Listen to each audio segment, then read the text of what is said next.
All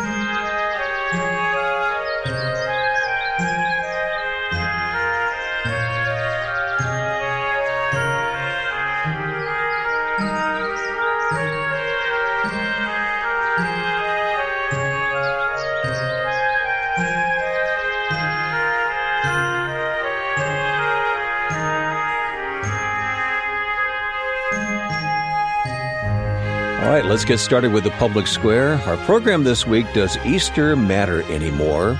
Well, the answer is yes, so I'm not sure what we're going to talk about for the next hour, but stay with us and find out. Dave Zanotti, you must have something up your sleeve, right? So, Wayne, you've weighed in on the survey. The answer for you is yes. End of the story. Yes. Thank you and good night. That's yes. But that's all the time we have. Yes. Well, does Easter matter anymore? Yeah. I want to raise the question because sometimes when I look around in culture and I compare the way that Americans embrace Christmas, and then there's that other religious holiday called Easter, and the drop-off between the two, I know that as a kid, I always wondered, I wonder what that was all about. But looking from the outside in, you ask yourself, okay, these are both religious holidays. They both center around the life of Jesus Christ. Why is one so widely and wildly celebrated, and the other one seems to be just for the religious people? Yeah, or the people who feel guilty and show up at church once or twice a year. So. Yeah, or mostly for the religious people, or mostly for the or religious people. Yeah, something like that. So I wanted to look back also at the archives that we have on this subject, because you know that we do a lot of programs about Christmas. It's a staple. It's the place where we start our broadcast year every year. We start with Christmas, and so Christmas in America is a really big deal around here. And I actually began to wonder to myself, maybe we should have Easter in America as well, because when you really stop to think about it, Easter is the reason that we have hope. Mm-hmm.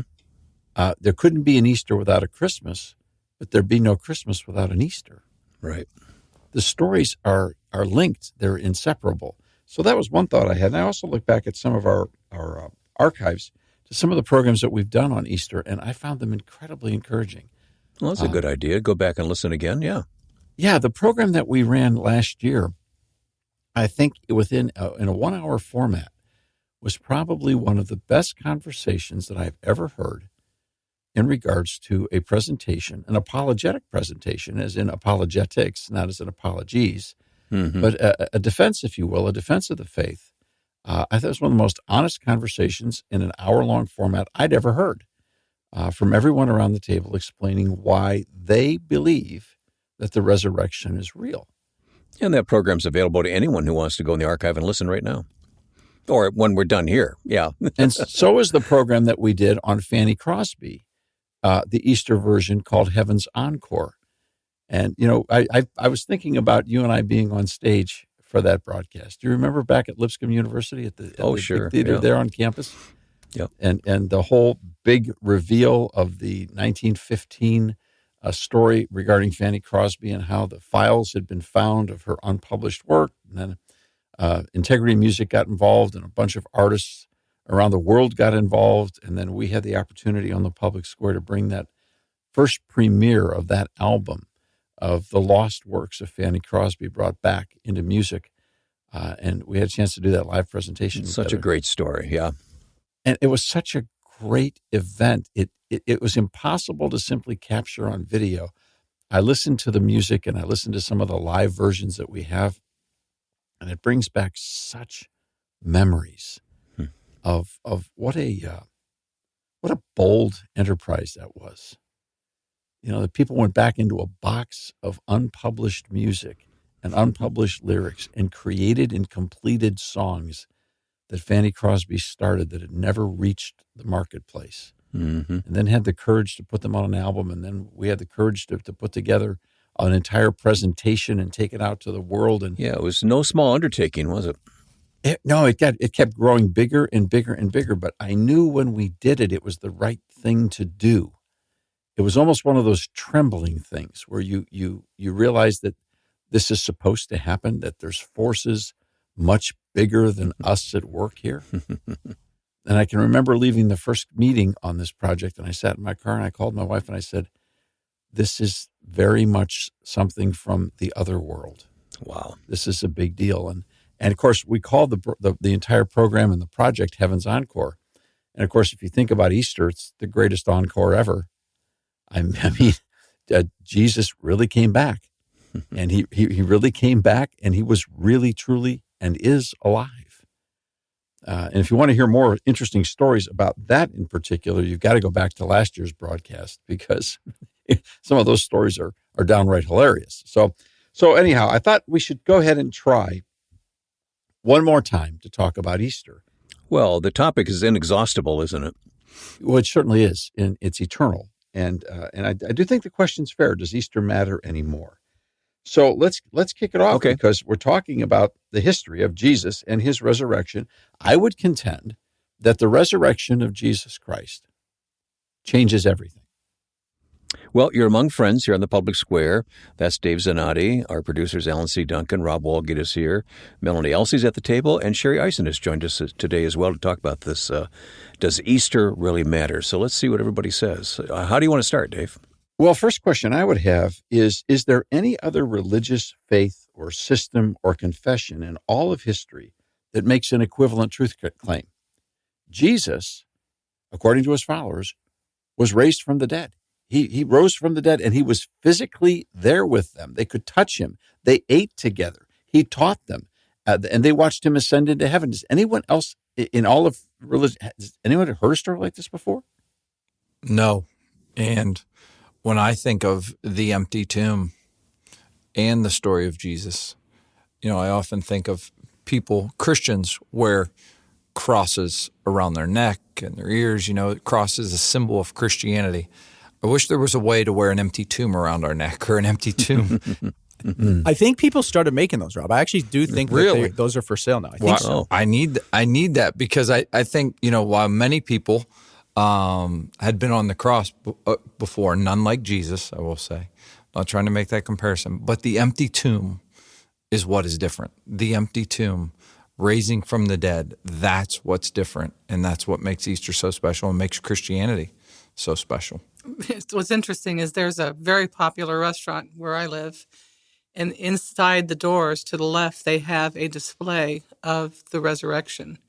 And their display is an empty tomb, life size. I mean, you can see the doorway, the entryway into the tomb. You can see the stone area where there's a cloth laying there.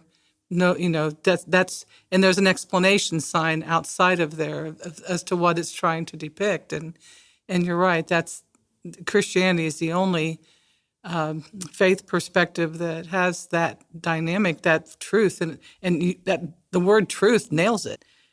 These other religious leaders throughout history, they didn't define eternity.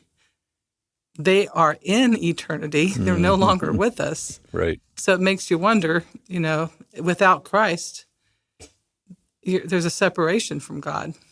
It also speaks to us of the ultimate authority, that the one who has power over death, and that he can walk out of that tomb, has power to redeem us and to give us life. So Easter is extraordinary in that we can look to the one who conquered death for us. Dave, you mentioned the post-resurrection appearances of Jesus to his followers. Those followers, his disciples, the apostles themselves, they went to their death defending that story. They went to a horrible death many times defending that story. Well, Alan made a great argument in that regard, a defense in that regard. In the prior broadcast we talked about from last year in the Easter program, how they in fact did that in such a way that it was an irrefutable testimony. And we didn't really have a lot of time to talk about the Apostle Paul. We could get into all of those stories, but I think that they all bring us back to this same point that Jesus alone stands in history as the firstborn from the dead. Now, if he's the firstborn from the dead and exclusively the only leader of any form of faith system that stands in that position, then it just seems logical to me that the guy who came back from the tomb defines reality for all the rest of us, right? Yeah, I think so, yeah. Especially when he predicted that he was going to do it and then did it. It's calling your shot. Yeah. If he just accidentally came back to, hey, how'd I get here? No, but he knew, he went to his death. He predicted what was going to happen, and he called his shot. He said, I'm coming back. The disciples didn't get it when he was saying that as he was walking with them. They're like, it's like, what, are you using some weird metaphor? What's there happening? Goes Jesus again. Yeah. Is this another parable? What is this? He's like, no, I'm going to die and I'm going to rise. And they didn't get it till after. I think one detail that gets left out consistently is not only did he say that I'm going to die and I'm going to come back, but he also said I'm coming again. The Easter story isn't the finished chapter of the story. The sub-theme of today's conversation, I would submit, is that there's more to this life than this life. Mm-hmm. And if the resurrection teaches us anything, Melanie, it's exactly what you just said. There is more to this life than this life. And since Jesus is alive, he still has plans for us. And he still has plans for this world. And at this stage in the game, he's the one and only. I mean, if you're thinking about a competitor, I mean, of course, we all have questions. We all have doubts. We all wonder, did we get it right? Or is there someone else who's going to come along? Or is it like eventually the whole Jesus story will eventually wear out and then we'll need another savior because everybody forgot about him? Is that, but what you're saying is, no, he's already crossed that bridge. He's already told us, my next move is, I'll see you again. Mm-hmm. I'll be back. Let's talk more about that on the Public Square today. See, we knew there was more to talk about Easter than what we've done previously, but those programs are in the archives, and what a great way to spend the week is going back through those archives again this year, just reminding ourselves of the truth of Easter, the resurrection. Hey, we'll be back with the Public Square more in just a few moments.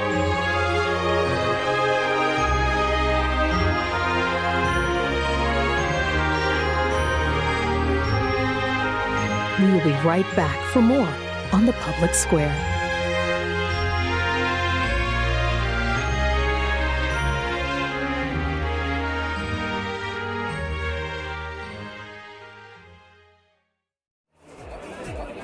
Spreading the light of liberty across the land. Now back to the Public Square.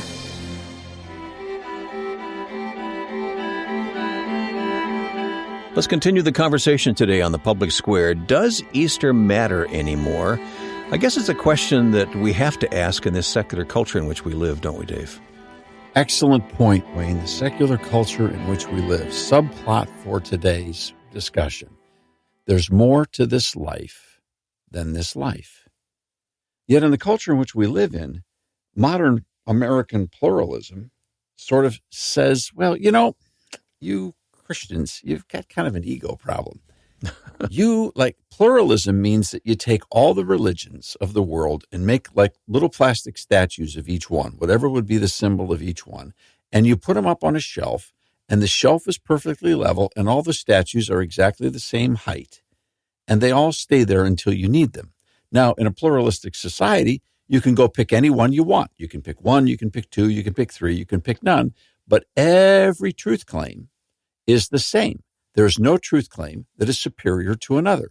So you can't take one off the shelf and say, oh, this is the one. This is the best one ever. It can't be that. That's not what pluralism. The pluralism used to be the idea that we should have tolerance for people who choose different paths and different faiths. Who could disagree with that? That's just kind of called loving your neighbor as you love yourself. But now pluralism means, no. You must understand. All the statues are on the shelf at the same height, and they each are the same height. So don't be getting any ideas that you've got the one. There's just one problem. You can't keep Jesus on the shelf, just like you can't keep him in a tomb. He comes back to life again, and he's the only one. Dave, you said they all proclaim truth. Jesus doesn't proclaim truth. He is truth. He says, I am the way, the truth, and the life. No one comes to the Father but through me. So that makes him not the same as any other religious system that's on the shelf. I think the key word there is truth. And again, this is a statement and a profession that Jesus made that got him in trouble in the very first century. It gets his followers in trouble today in the 21st century. Sure. Because there's a sense that propriety and good manners requires that all of us keep our religious icons on the same shelf and respect that no one's got a better one than somebody else. All that matters is what you choose. Even beyond that, we're called to celebrate those other icons on the shelf. We're not called just to accept them, but to celebrate them. How dare we not celebrate them? And then there's a difference between saying, look, we want to respect everyone's right to choose whatever faith system and by whatever means they so desire, according to the rule of law, of course. And what I mean by that is it's not like we're going to suddenly have religions that practice living child sacrifice and say, well, it's just a pluralistic society. If that's a religious experience, we got to go along with it. No, we don't do that. And there's a reason for that. And that'd be another broadcast we could have. But for the time being, what we're really talking about is we live in a culture where the truth claims of Jesus are not rejected based upon the facts. They're rejected based upon the fact that they're made. And that's always been fascinating to me is there's folks, journalists, some well-known that have kind of set out to disprove Jesus or disprove the claims that have been made regarding an empty tomb. And sometimes those folks become the strongest believers of the bunch because many times, they've dove so deep to try and disprove it. And they're like, wow, there's no flaws in this. Right. Two of the most prominent are Josh McDowell and Lee Strobel. Both set out to disprove Christianity. And there have been multiple books over the history of, well, for that matter, we could go the whole way back to the Apostle Paul, who not only walked out and rode out of Jerusalem on his way to Damascus to put more Christians in jail and ultimately send them to their death. And he had that little confrontation on the way to Damascus where he was blinded by a light. And when a voice came out of that light, he said, who are you? And that voice said, I am Jesus, whom you are persecuting. And Paul's life was completely transformed in that instant. Saul of Tarsus at that time came on to be known later as Paul. So we have all those kinds of experiences, but now we come forward into this world and into this time and into this space, and we are surrounded by a remarkable world of anti-supernaturalism or materialism, if you will. Religion is for the deficient crowd. The cool kids all figure things out on their own. If you can't get your homework done, go to church and they'll give you a little help and give you some answers. But if you really want to be a cool kid and you really want to advance in academics and politics and commerce and in society, you'll be able to figure life out and get the most out of it without using the crutch of religion. We are, after all, a materialist society now. And by materialist, I don't just mean that we are materialistic, because who isn't, right? I mean, we all get up and put on clothes every day. We're kind of materialistic about that. We drive cars. We live in houses. We like to eat. We're kind of connected to the material world. No one's saying that Christianity is anti-material. But Christianity is a proposition that there's more to life than the material. There's more to this life than this life. But the world that we live in right now is a whole lot like this. It's like a bunch of kids who get together, and usually this happens a lot more in the snowbound communities than other places, but everyone's seen it. Kids get so tired of not being able to go outside, they get a giant blanket and they build a tent inside in the living room, right? They move all of mom's expensive stuff around and all the valued treasures, and they post up a bunch of blankets and they create their own tent. And then the next thing you know, somebody gets the bright idea to slide a lamp underneath there. So they put a little lamp in there and they all go in and they live in a make-believe world because they got bored with the real world. So they went inside the tent and they made their own covering. They put a ceiling over the universe and made their own world.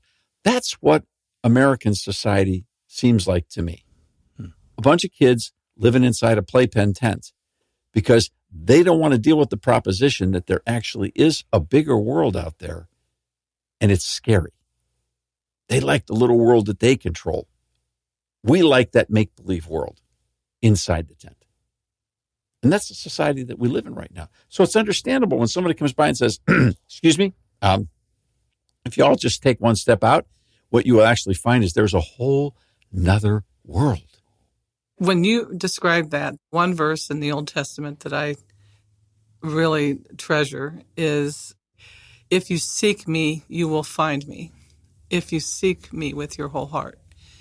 And, for those who are trying to avoid the search or avoid what would be a recognition of truth from our perspective, they're going to live in the tent. But I've seen prisoners in jail for life who have come to faith in Christ, and they are speaking from something that they have experienced, and God said, if you seek me, you will find me, and they found him. So there's a whole experience realm other than outside of the tent that puts the exclamation mark on the point that you're trying to make, that there's more to this life than this life. And the tent is temporal. So Right. No matter what you put inside that, no matter how many comforts you have, no matter what you're drawing in, it is still temporal.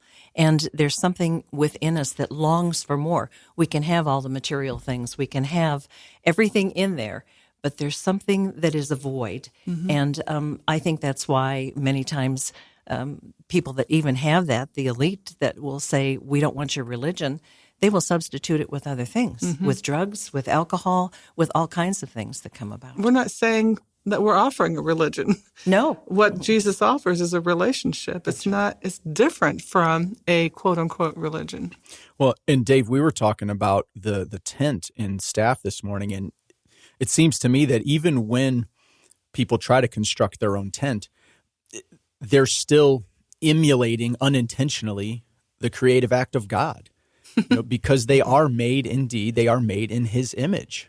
So even by building and creating something, you're just testifying to the creator. Yeah, kind of, huh? Trying to push that truth outside of that tent area so that we can create our own reality, but it is never satisfying. It's never enough. Well, and even to build your tent, you're working with raw materials. You're working with things that the creator gave you to work with in the first place. Mm-hmm. Well, part of the material world requires that you close the universe, that there can't be anything else out there except what we can mm-hmm. see with our eyes, we can touch with our hands, we can hear, we can experiment with, we can bring into a laboratory, we can duplicate from an experimental process, that only that which is material, only that which is observable, only that which is verifiable, only that is real. Now, we're not suggesting that those things are not real, but the premise that the resurrection brings to us is that there's more to this life than this life. Because Jesus was dead. He wasn't just mostly dead. He was, as Charles Dickens would say, dead as a doornail. He was as dead can be. And the tomb was sealed as sealed can be. And it was guarded as guarded could be. And there was no chance, no way out, no hope. But yet life came forth, and it wasn't just a bolt of lightning. It was a real person. Well, the conversation is just getting started here on the Public Square today. A very important topic. Does Easter matter anymore in the world in which we live? And we'll be talking more about that in just a few moments. Happy Easter, everyone, or if you prefer, happy resurrection time, everyone, and welcome to the Public Square. We are online at thepublicsquare.com. We have that smartphone app free of charge in your app store, which makes it really convenient to listen. And you can go back on that archive we talked about earlier. Look for the Public Square in your app store.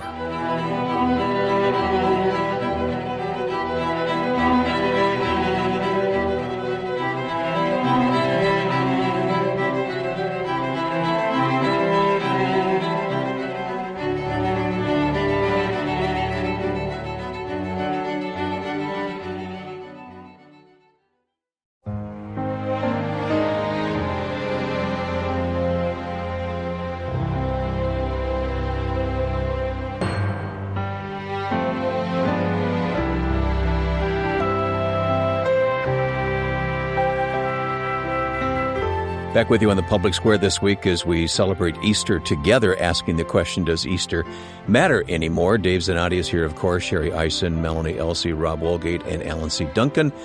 I'm Wayne Shepherd. We are the team. And Dave, let's talk about this some more. So why do you Christian people constantly just show up and are so annoying? Why can't you keep this little God magic act to yourself? Why is it that you just feel that you've got to go ahead and blob out all this Christmas and Easter stuff to everybody else? Because, look, if you want to live in your own fantasy with your own spaghetti monster God, as Dawkins would call it, and your own resurrection myth, as others would call it, go ahead and keep your fantasies alive. We're scientists here. We're materialists here. None of what you're saying can be proven in our laboratories. We live on proof. We live on science. We live in the material world. You go ahead and chase your fantasies. Now, why? And by the way, do us a favor. Leave the rest of us alone. It'd be criminal to believe what we believe and not share it. Where does science come from? What is the whole premise behind science if we are not trying to discover something that we don't know?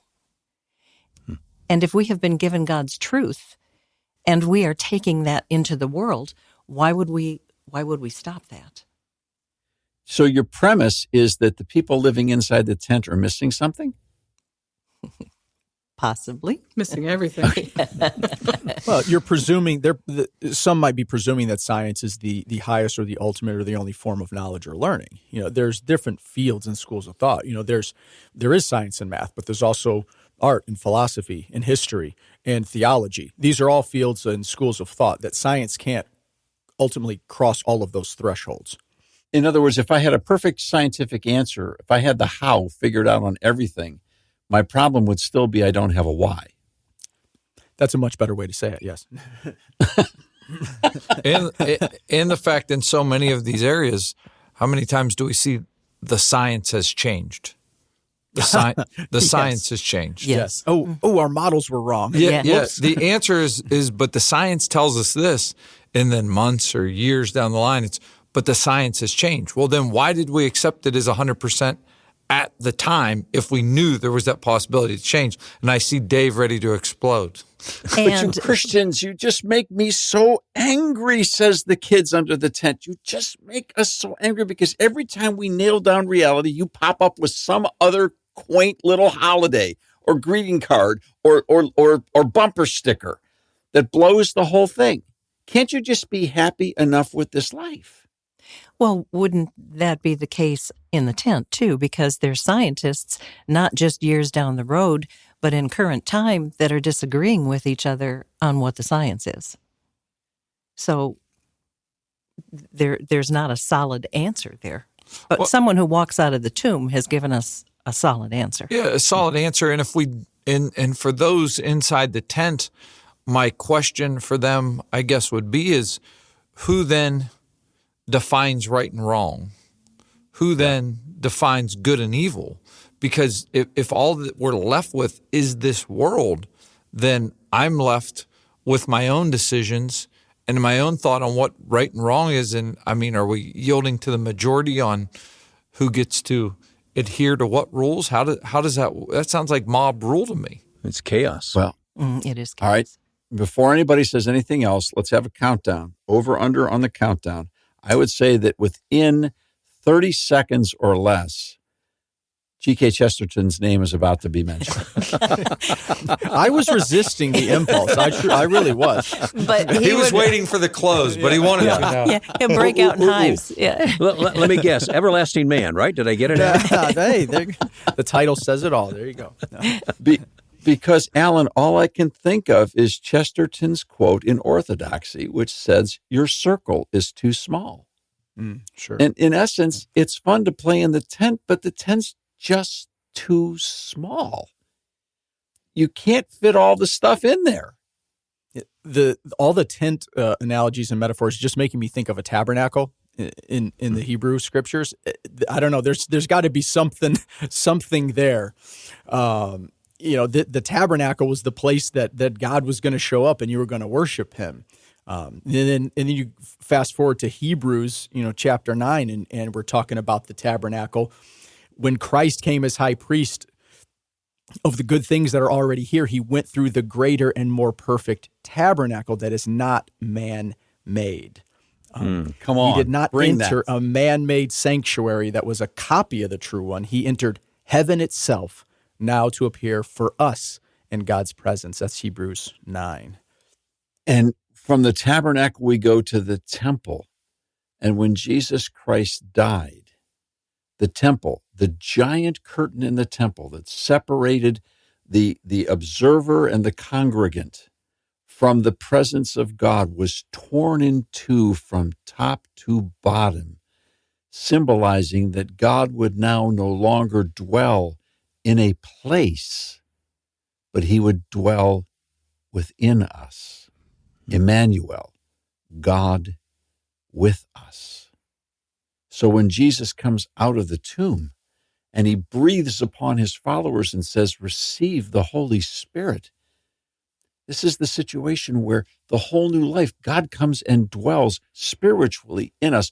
We don't ever have to get in the tent again because the skies are rent and reality is now available. And we suddenly realize that there is more to this life than this life. And suddenly things all look differently. He literally said, I will never leave you. He literally said, I will always be with you. And that's the relationship difference between what Christianity represents in terms of truth to these other temporal religions. These other religions aren't going to survive eternity. Have you ever heard someone say, Wayne, I got to ask you this question. Have you ever heard someone say, and they're talking about their faith walk or their pilgrimage and their intersection of meeting Christians for the first time? I've heard it said this way: I don't know what it is that you've got, but whatever it is, I want it. Oh, yeah, many times, yeah. It's the first thing that shows, even before our words, right? There's a sense that these Christian people are different. What is different about them? They're out of the tent. In fact, the one who made the tent now dwells in them. And it's not the label, Dave, because there are a lot of people who wear the Christian label who don't have the indwelling of the Holy Spirit. And that's not a statement of judgment. That's just a statement of relationship reality. If the relationship isn't there, it isn't there. And we have that promise too in 2 Corinthians chapter 5. It says, for we know that when this earthly tent we live in is taken down, that is, when we die and leave this earthly body, we will have a house in heaven, an eternal body made for us by God himself and not by human hands. Mm-hmm. So the question I want to get to, Wayne, and it's going to take a while, is looking out over history. These kids that get outside the tent, these now children of the second birth, these children of the light, how have they transmitted this message into human material culture? And what is their testimony across the thousands of years? Now, obviously, we don't have thousands of hours to talk about it, but let's talk about the first thing we have to get out of the way, which is the fact that it's never been a perfect testimony. Right. Mm-hmm. Because even though these people now have had a new birth from above, they've never been perfect. They won't be perfect until Jesus makes them perfect after death and their redemption into the eternal kingdom. But on this earth, we all still struggle, and we struggle with sin. So we're not suggesting that the kids of the light have been perfect, but they have made a difference. All right, and we've got some time to talk about it. We will, coming up in just a moment as you stay with us now in the Public Square.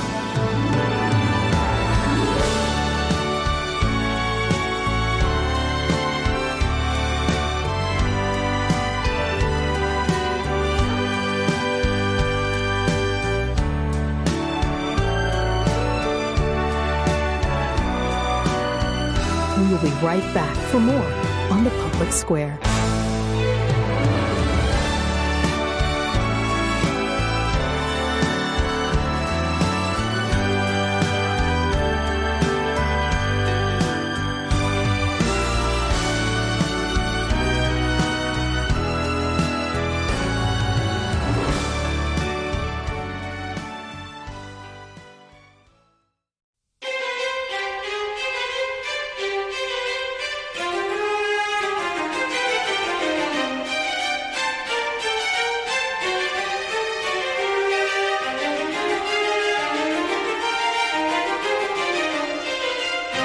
Let's continue the conversation. Does Easter really matter anymore?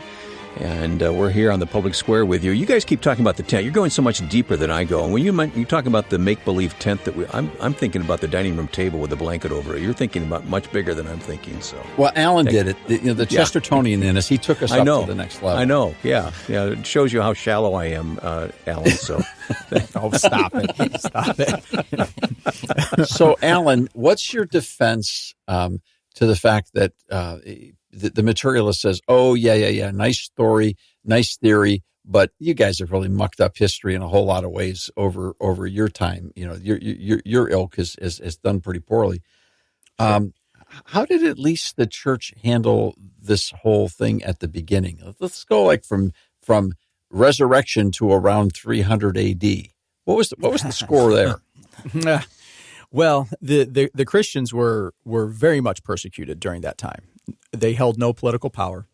If you look at writings from that early period, from about 150 A.D., you look at something that Justin Martyr wrote. His name is Justin Martyr. That's how he came to be known. His first apology was a plea to the emperor to stop killing us, please. We're not the bad guys. But I think if people do want to level a critique against Christians, or I think it's okay to also just accept it. Say, okay, there have been people who have claimed the name of Christ and they've messed up, kind of like we did at the end of the last segment. And we've talked to Dr. Allen about this as well. Christians have messed up. I'm a Christian. I've messed up. So I think owning it is a first step. But when people were doing that, they were not following the teachings of Christ. When Christians were not acting like Christians, they weren't acting like Jesus. So I think that's a first and foremost thing to admit as well. Yeah, and I think when I read the writings of the Bible in the New Testament, I don't see anywhere where the idea is once a person comes to true faith in Christ, they suddenly reach a level of sinless perfection. No, that's not the plan. It doesn't work that way. Yeah, there should be a transformation, but it's not going to be perfect, and it's not going to be overnight all the time. Yeah. And so people have been misdirected. They've been misdirected individually. They've been misdirected and failed and sinned in groups. There've been all kinds of bad stuff that has happened. But does any of that put Jesus back in the tomb? Does any of that change the premise that there's more to this life than this life?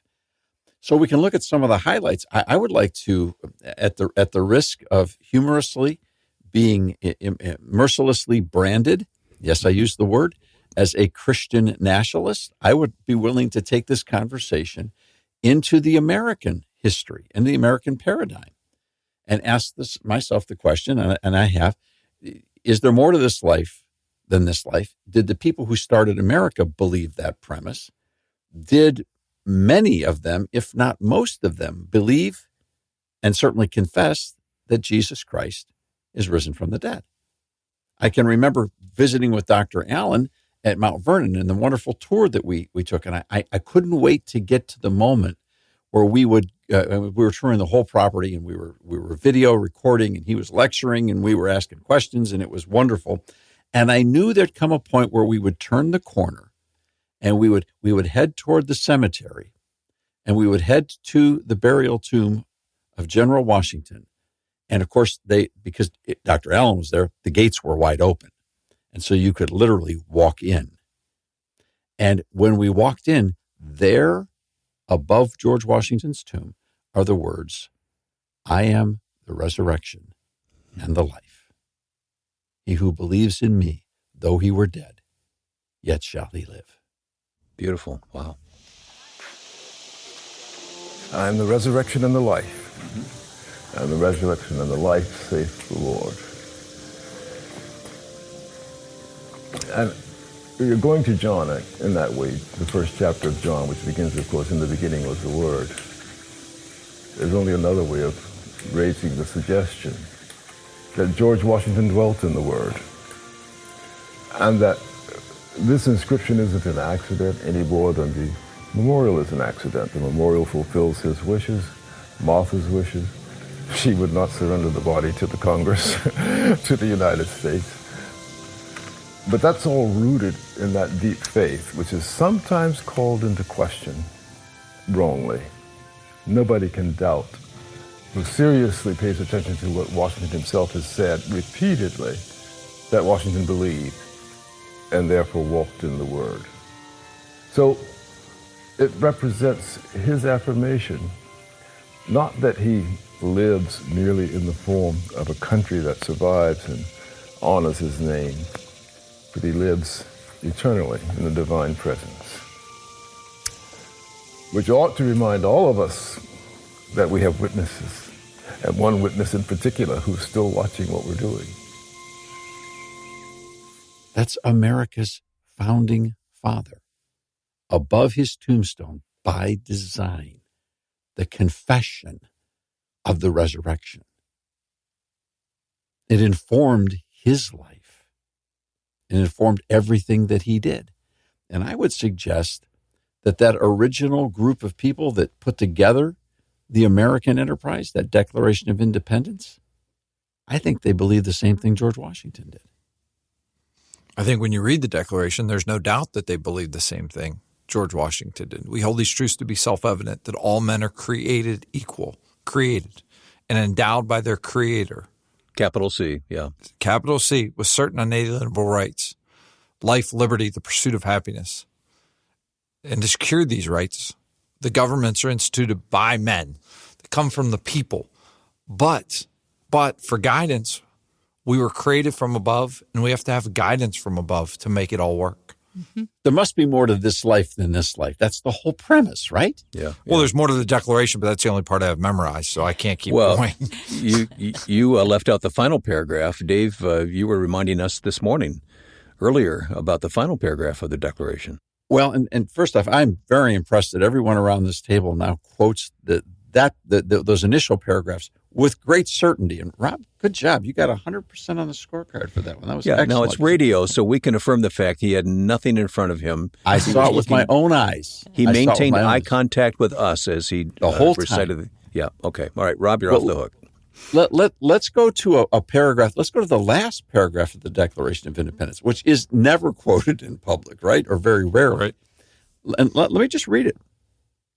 We, therefore, the representatives of the United States of America, in General Congress assembled, appealing to the Supreme Judge of the world for the rectitude of our intentions, do in the name and by authority of the good people of these colonies, solemnly publish and declare that these united colonies are, and of right ought to be, free and independent states, that they are absolved from all allegiance to the British Crown, and that all political connection between them and the state of Great Britain is and ought to be totally dissolved, and that as free and independent states they have full power to levy war, conclude peace, contract alliances, establish commerce, and to do all other acts and things which independent states may of right do. And for the support of this declaration, with a firm reliance on the protection of divine providence, we mutually pledge to each other our lives, our fortunes, and our sacred honor.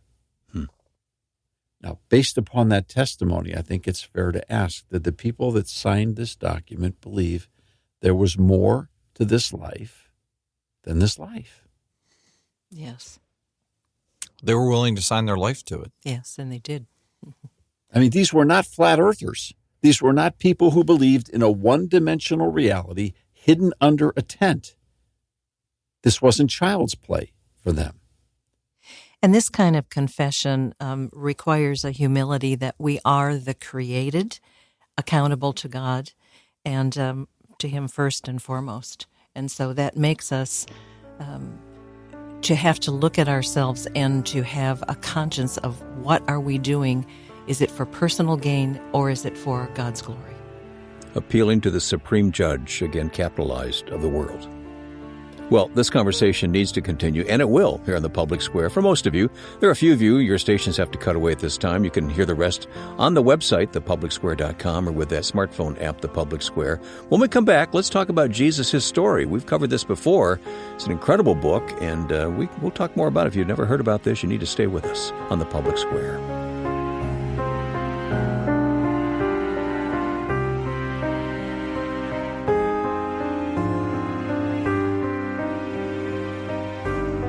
We will be right back for more on The Public Square.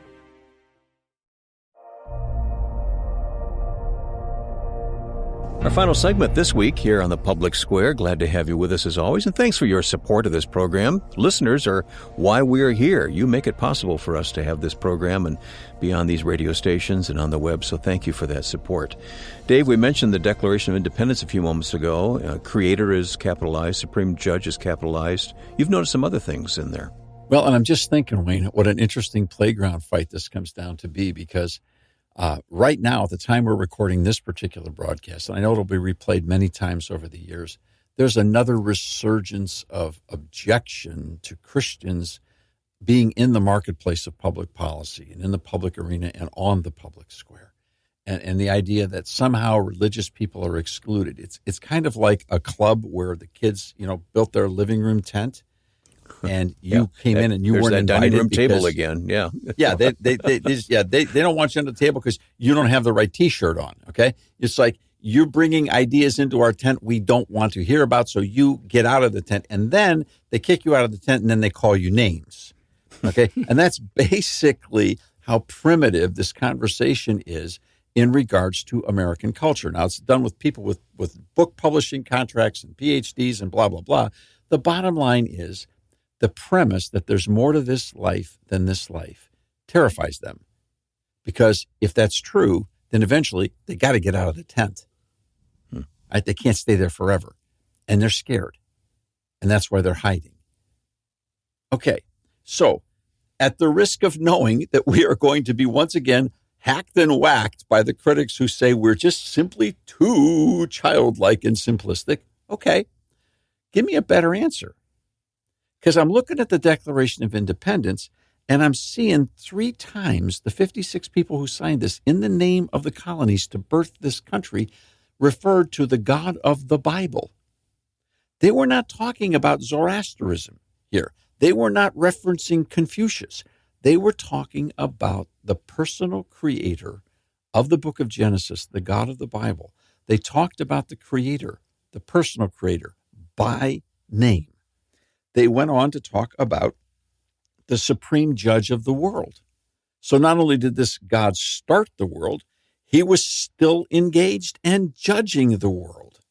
And then when they got to the very end, to the scariest part where it came time to sign, and they had to recognize that by signing this document, they very well would be forfeiting their ability to protect their own lives and the lives of their families and friends and their properties. This could cost them everything. They appealed to the benevolent God of the Bible called divine providence. They called him in his providential care. So he is the creator. He is the judge. And he is the one who cares so much that they can count on his providential, eternal, supernatural care. That's the platform upon which those signatures were placed on that document. I'm guessing that they were outside the tent. They were outside the tent, but when we think about the words that you mentioned above Washington's tomb, it isn't mandated that everyone in the United States have those words above their tomb when they pass away. Said. It isn't mandated that everyone believe those words in the United States. And I think that's what gets, dare I say, lost in translation. I'm reminded of the words from, I believe it's 1 Corinthians chapter 2 that talks about, for those that don't have the Spirit, it all sounds foolish to them. For some, it sounds foolish when you hear talk of the Creator, when you hear talk of the Almighty, when you hear talk of Jesus in an empty tomb. Well, and I think this is where the book of Colossians helps us. And there's a verse that hangs above the door of the American Mission Center, that hangs above the door where this radio broadcast emanates from and goes out across the world. And that verse speaks specifically about Jesus Christ. And it says, he is before all things, and in him all things hold together. That's the material and the supernatural. All things, and all means all. Just like in the Great Commission, he said, all authority has been given unto me, and all means all. Look, my problem is I get that playing inside the tent of disbelief and living exclusively in a material world, whether that tent is contained. I mean, there's so many derivatives of how we've distracted ourselves into simply believing that all there is what is here, that the cosmos is all there is or ever will be, and my piece of it is all that I'm ever going to have. There's just one problem.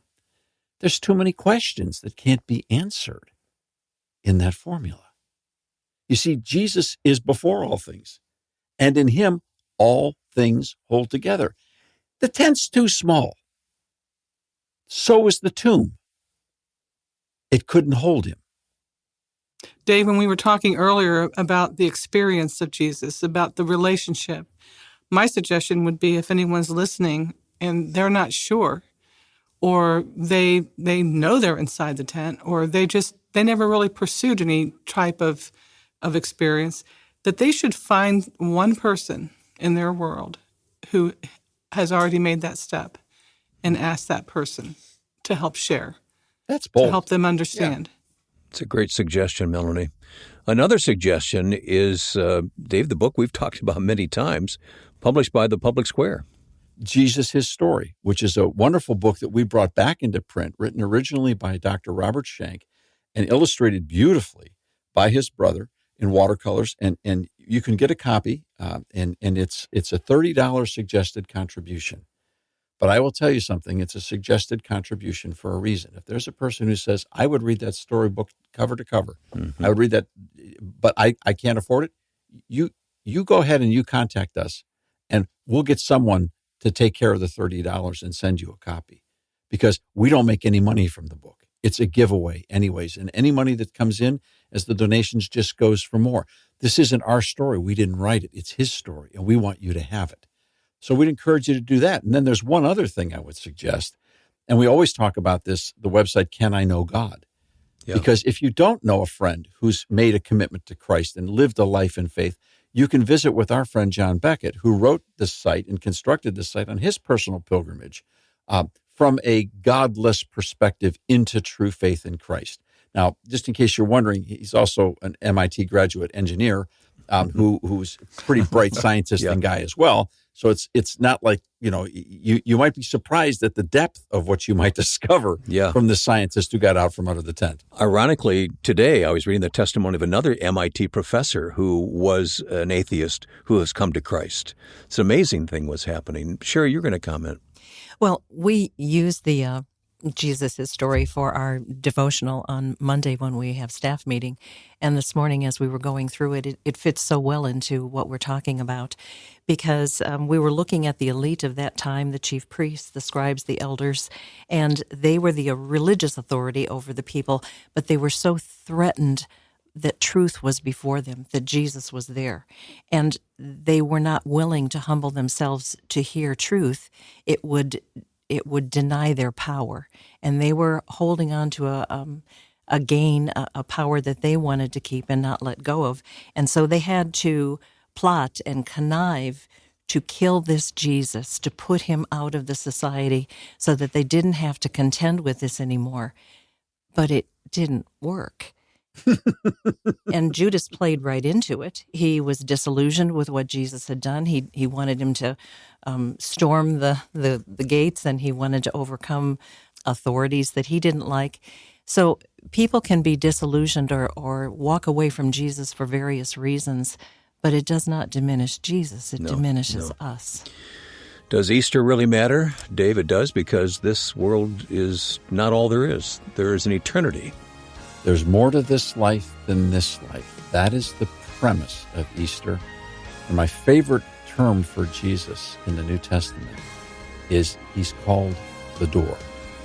The way to find out what's behind that door is to find out through him. Yeah.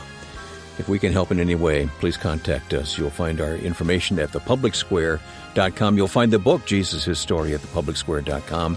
If you haven't read a copy, I really hope you'll get a copy and read that book.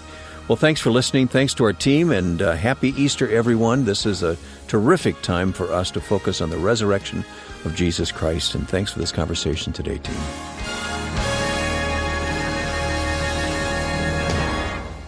The Public Square is a broadcast service of the American Policy Roundtable.